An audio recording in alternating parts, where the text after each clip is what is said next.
The documentary available today, America's Team, the Gambler and His Cowboys. It chronicles Jerry Jones and the era of the Cowboys, the good years, the 90s, the dynasty, but also some controversies and key figures. Maclain Way is the producer, director, and he and his brother, they've done a wonderful job with Netflix, with the Untold documentaries. Who set the parameters here, Maclain, of what you could and could not talk about with the Cowboys? We did. It's like Jerry it was one of our first questions when we hopped on the project. You always want to know, like, wait, who gets to control what goes in and what goes out of a project? And luckily, we've been making documentaries with Netflix for over 10 years, and they're really trusted partners, and we work with them a lot. And ultimately, they got to kind of decide as we would send them cuts and things like that. So Jerry was an open book. There were no questions that were off the table, and honestly, he was like incredibly supportive of the documentary and what we made. And when we showed him the documentary, he said that there were very painful reminders for him. So I think he liked parts of it. I think there were other parts that were a little tough for him to watch, but all in all, he's very supportive. What era does this cover? Yeah, this is mostly focused on like the early 90s. I think episode 7 gets us about halfway through to what the Michael Irvin trial was, which was happened about 3 weeks after they won their third Super Bowl. So it's mostly chronological and linear, but starts with Jerry striking oil and netting himself $100 million, going and buying the Dallas Cowboys from Bum Bright, firing Tom Landry and igniting an incredible amount of controversy. Brings in Jimmy Johnson, his friend from, when he was 17 years old. They win back-to-back Super Bowls, massive divorce between the two of them. Brings in Barry Switzer to win one more. And then we kind of quickly get into, kind of the downfall, the decline of this team on the field and this 30-year streak of not really being able to replicate that Super Bowl success. What's the wildest story in the documentary? There was a lot. I mean, I think that this documentary is like a big reason why we jumped on it is a bit of a murderer's row of talking heads. Like, yes, Jerry is a big and larger than life character. Jimmy is as well. You got Michael, Troy, Emmett, and then you got Dion. He comes in episode 5. So that was a huge reason why we obviously jumped at this. There were fun stories about the halftime, the first Super Bowl at Pasadena, because Michael Jackson played the halftime show. And so Michael Irvin and Charles Haley dipped out on Jimmy Johnson's halftime speech to go watch Michael Jackson do Thriller at the Rose Bowl. And so stuff like that was things that I didn't quite know about. But as these guys roll into these stories, all of a sudden they're telling you about how they go watch Michael Jackson. So stuff like that was always super fun. Did Dion talk about going to a hotel room and walking in and seeing Michael in bed with a bunch of women? And Dion said, "Mike, I don't live this way," and walked out of the hotel room? It's a story that sounds familiar. I don't think it was Deion Sanders. I heard that story from Michael, but it was Terrell Owens. And it was Terrell Owens that came into a hotel room, and it was right after There Mike might Tyson. be there might be a number of people who experienced that It's story. true. It's true. Just to be honest with you, but it was Dion. You have some Yeah. options of people that you want to choose from, but I heard it was Mike Tyson after he got out of prison, and they all went into a limo and had a nice suite in Vegas. And Terrell Owens came in, and his eyes got as big as saucers. And apparently, he said, I don't live this life. I can't do this." And so Mike and Mike scared away T.O. Apparently, is the story that I was told. We learn anything new about Jimmy Johnson's exit from the Cowboys?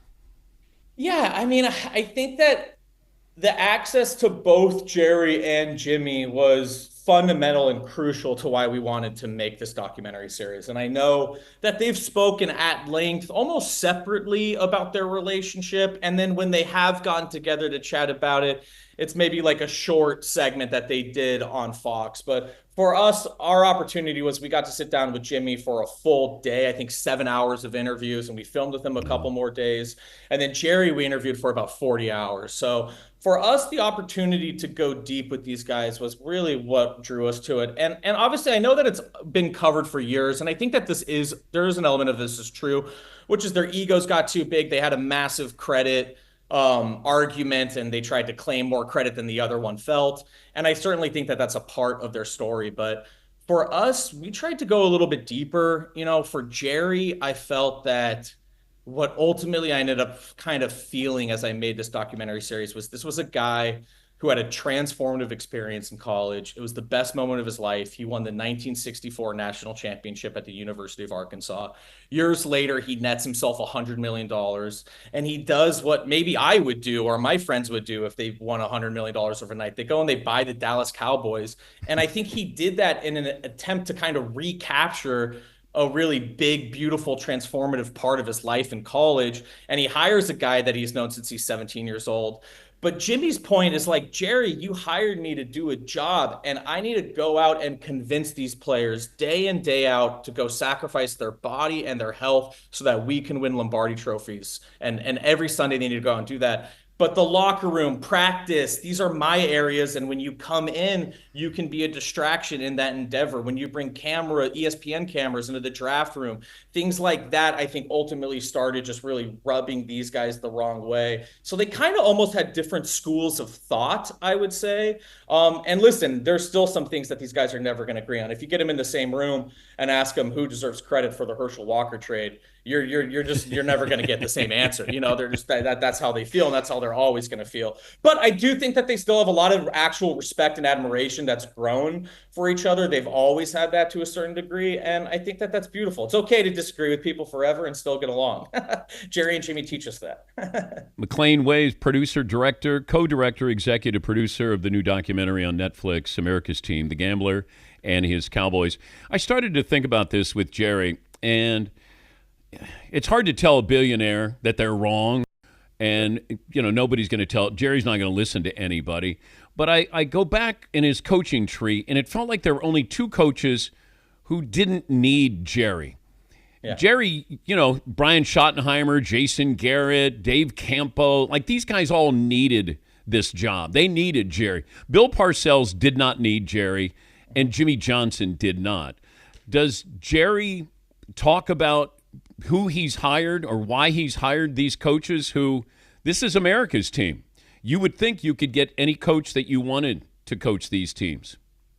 Yeah, it's a great question. And actually, I didn't really dive into Jerry too much throughout each individual head coach that he's hired over the years. But we hung out a lot as he was making the Schottenheimer decision. And I don't know, for better or worse. And I did not grow up a Cowboys fan. So I grew up in Los Angeles in the late 90s. So I unfortunately didn't have an NFL team to root for. But so I didn't quite feel it as hard as the fans do.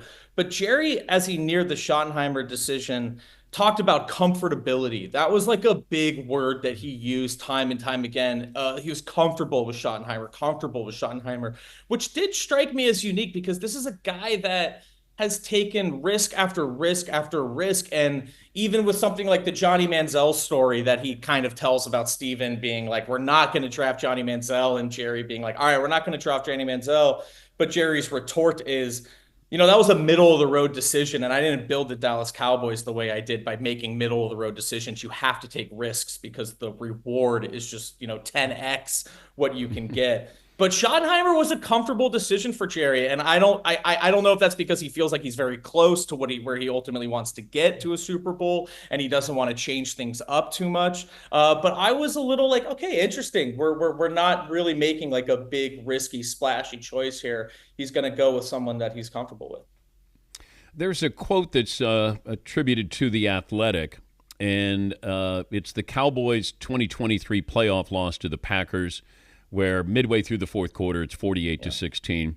And Jerry, in the documentary, says this loss hurt us in every way more than anyone we've ever had. That's the worst loss in Jerry Jones's career? That's what he said. And man, we were with that team a lot in 2023. And ultimately, I think if they would have had a deep playoff run, it probably would have been a larger part of the documentary series, kind of following the team on the road that year and filming them a lot. And listen, I was on the Cowboys hype train that year too, because they were kind of undefeated at home. They had won, I think, like 16 games at AT&T, and they were coming in to play Green Bay, and I think they were the favorite, and I was looking forward to that game. But watching Jerry watch that game, I mean, that family got shell shocked that game. There's no doubt. Jerry was quiet and intense as he was watching what felt like a very good chance for hopefully a playoff run kind of crumble in front of him. And there was no doubt. I mean, it was like after that game, we had been at Cowboys games after losses before. This one was different. Obviously, it's the end of the season, so it carries that weight. But it just felt like this family had been through a very terrible experience watching Green Bay put up the numbers that they did against the Cowboys. And no doubt, Jerry said this loss hurt. It hurt on so many different levels, is what he said. He said it hurt. It set us back. It was a financial pain. It was a lot that he was talking about that loss in many ways. So yeah, I think it is the worst loss he ever experienced. Does Jerry care too much? It's interesting. I think that again, I wasn't a fan, so I know the 30 years that it's been, conceptually, but I don't quite feel it as a fan. So I don't quite know what that pain feels like. But the one thing that sometimes I would read that I just personally disagreed with was like that Jerry doesn't want to win. It's like all this family wants is one more Super Bowl for Jerry. Like they really like my experience just being around them is like, yes, this is a tremendously successful franchise off field. They do the brand building, they do the people talking about the team incredibly, incredibly well. But at the end of the day, I think that they are starting to get that sense of urgency that listen, and I think even Charlotte says this in the documentary, we don't have a lot of there's next seasons. Well, there's always next seasons because their dad is getting older and older. And I think more than anything, what this family wants for Jerry is one more Super Bowl. And I think Jerry certainly wants that too. Being around him, knowing what's going on with Micah Parsons, your sense is what? My sense is that Jerry is like very comfortable in these situations, and I don't know if that's a good thing or a bad thing. I think for probably Cowboys fans, it's not a good thing, but I don't think that he sweats in these situations, which I think normally motivates most people to be like, all right, I got to go sign one of my star players to a long-term contract and lock him up early. And for some reason, Jerry doesn't quite feel he even says it. He's like, I'm comfortable being uncomfortable. I'm comfortable with ambiguity, And so it was an interesting process to see him be like that. So I don't know why he necessarily does these things the way he does, or maybe there's more information. I don't know. Maybe there's things on Micah's team that they're not responding to or doing. I don't know enough about it. But I know that Jerry's very comfortable in these situations, which doesn't make me think that things are going to change necessarily. What's the next documentary with you and your brother? Oh, actually, we don't know, actually. We're going to take a little time off. We had a 3-part doc that came out in December of this last year that took us a while, and then this was an 8-parter. So we do the Untold series on Netflix. We'll probably jump back in and do a little bit more hands-on producing there, which we're really excited about. But right now, we don't have anything in the hopper. We're going to take a little time off and then try and tackle something hopefully as big. But this one was tremendously fun. I mean, it was the first football documentary we made. I absolutely fell in love with the sport, and just following the Cowboys around and really getting to meet these guys, Troy, Emmett, Michael, Dion, Barry, Jimmy. They were all just phenomenal interviewees. Congrats to you and your brother. Great stuff, and good luck with the documentary. Awesome. Thanks so much for having me on, Dan. That's Maclain Way, producer, director. He's the co-director, executive producer of the new documentary on Netflix, America's Team, The Gambler and His Cowboys.